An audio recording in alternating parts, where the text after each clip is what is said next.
Hey guys, and welcome to my channel. Today I'm going to be showing you how to get this Dua Lipa inspired makeup look. If you guys like this video, please be sure and give it a thumbs up and comment down below what else you would like to see from me. Don't forget to subscribe to my channel before you leave, and if you guys want to see how to turn yourself into Dua Lipa using makeup, just keep watching.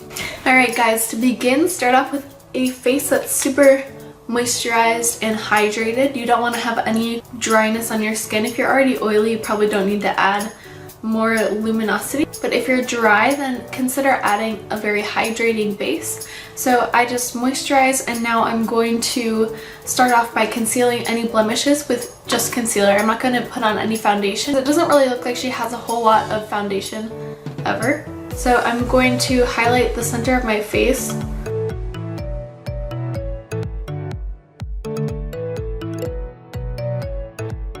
So I'm going to highlight the center of my face by bringing my concealer down, and then also onto my forehead and down the bridge of my nose.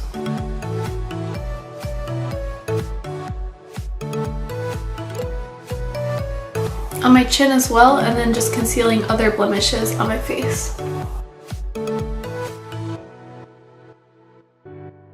I'm using the Nars Radiant Creamy Concealer because this is very high coverage, but it's also more of a satin finish, so it's not going to give your skin that dry look that something like Tarte Shape Tape would.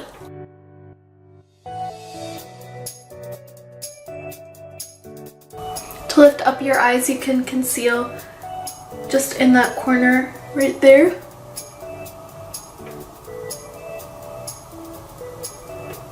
And that will give your eyes more of like a lifted appearance.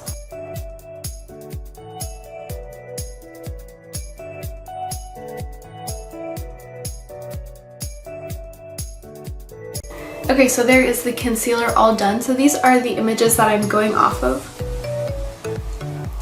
She tends to go for a very illuminated look, so her skin never has any hint of matteness to it. It's just very luminous. She just has a little bit of bronze, but nothing that's too strong. So I'm just going to bronze right here along my forehead so that my forehead appears shorter, and then I'm not going to add anything along my temples because she has a bit of a wider forehead than I do.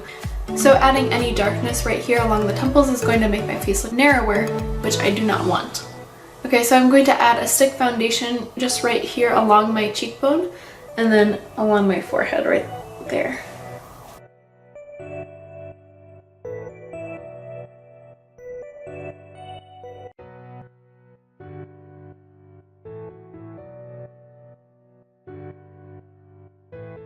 And then she doesn't really seem to have any sort of darkness on her nose at all. She doesn't look like she has any contour on her nose, so I'm just going to leave my nose completely bare. It also does not look like she ever wears blush, at least in those three pictures that I'm going off of. So I'm just going to leave that portion blank and then just put on a lot of highlighter because she does have very luminous skin and it looks like she wears a lot of highlighter.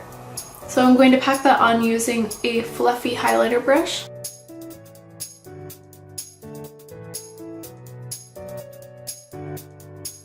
And then using the side that I didn't use to apply the highlight, I'm just going to buff around those edges.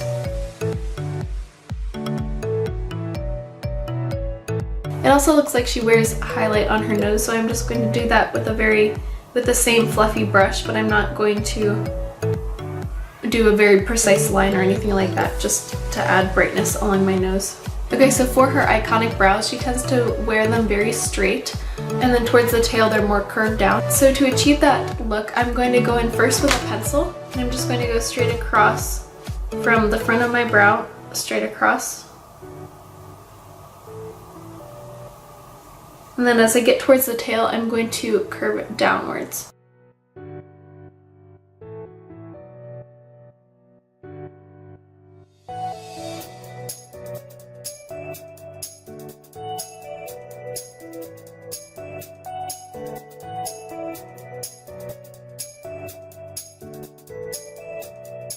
Okay, now that I have that basic shape of straight across and then curving down towards the tails, I'm going to add a lot of gel. So this is the part that's going to make your brows look more voluminous and a little bit more like hers. And this has a whole bunch of fibers in it that are going to make your brows look like they're naturally more voluminous.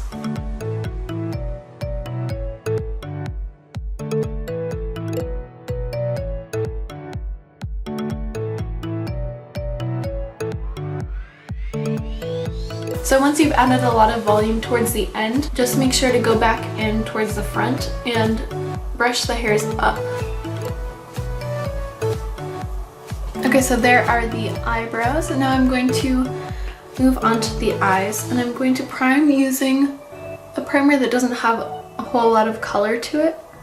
I'm using the Wet n Wild Photofocus primer because this one is going to allow the shadows to stick really well, but it's not going to add a base to my eyes that's going to look too fake or anything like that. So as you can see, she sort of has hooded eyes.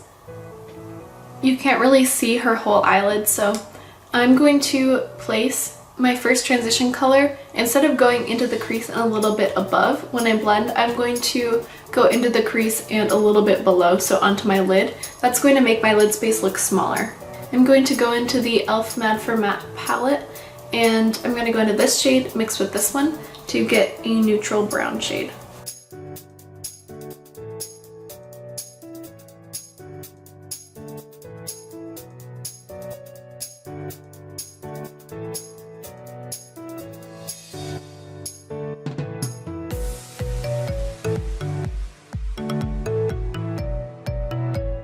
So for the lid shade, she tends to go for a very like natural looking soft brown shade, so I don't have anything that's exactly like that, so I'm going to go into this same palette and I'm just going to pick up this shade right here, one of them that we mixed, and I'm going to pack that all over the lid, and then I'm going to put my highlighter on top of it to sort of make my own shade. Now instead of going straight in with my highlighter, I'm going to instead pick it up on my finger and then wipe it off a little bit on my hand and then go in, because otherwise I find that it's just too overpowering and it does not give the effect that I want it to. Okay, so that gives sort of a subtle bronze sheen. Now to minimize my lid space even more, I'm going to add a lot of liner. So it doesn't really look like she uses like a very thick line along her top lash line, but it does pretty much cover her whole lid space from the pictures that I've been looking at. So I'm going to do a bit of a thicker line so that it takes up more of my lid space. And I'm going to make a base for that by using an eyeshadow base first, and then I'm going to go in with a shadow.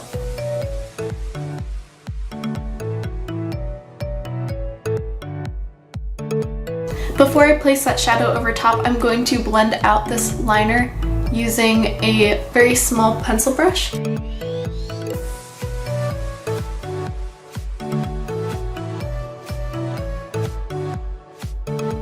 Okay, so to make a tiny little wing like she usually has, I'm going to make a straight edge using my primer tube and then go with that same pencil brush that I blended out this eyeshadow base and just make a small wing. Now I'm going to go over that gel base by using the black from this same palette, and I'm going to use that same pencil brush that I've been using. Now using a powder on top of a gel is not only going to increase the staying power by a ton, but it's also going to give you a more smoky effect. Now I'm not using an actual gel liner because I don't ever wear gel liner, so I'm just using an eyeshadow base, but it's the same concept.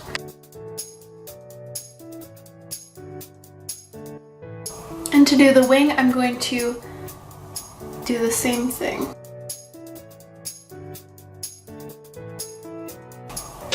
Okay, so there are the wings completed. Now I'm just going to go over the line on my lid one more time and just try to smoke it out a little bit further.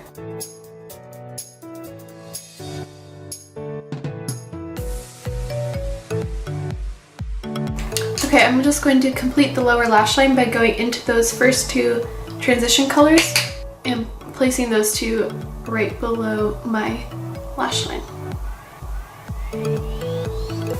One more trick that I'm going to use to make my lids look a little bit more hooded is I'm going to take some of my highlighter just on my finger like this, and I'm going to pack that on this like upper lid space above my crease to make that look more pronounced and more forward. She also tends to have a very intense inner corner highlight, so I'm going to add that as well. Alright, I'm going to add a lot of lower lash mascara because she tends to have very heavy lower lash mascara. Okay, so don't be afraid to add a lot of lower lash mascara, and then when you're done, use the wand vertically and push them towards the center of your face. This is going to give them that like spider effect that she tends to have a lot.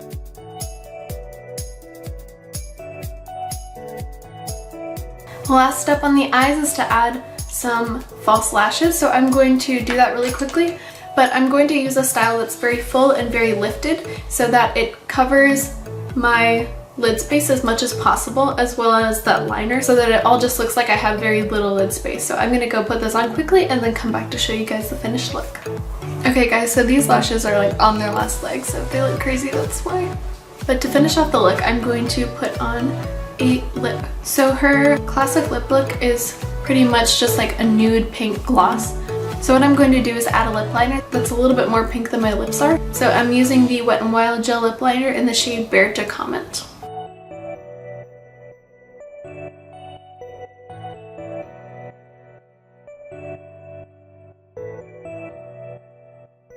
And then to make it a little bit more glossy, I'm going to add a gloss over top.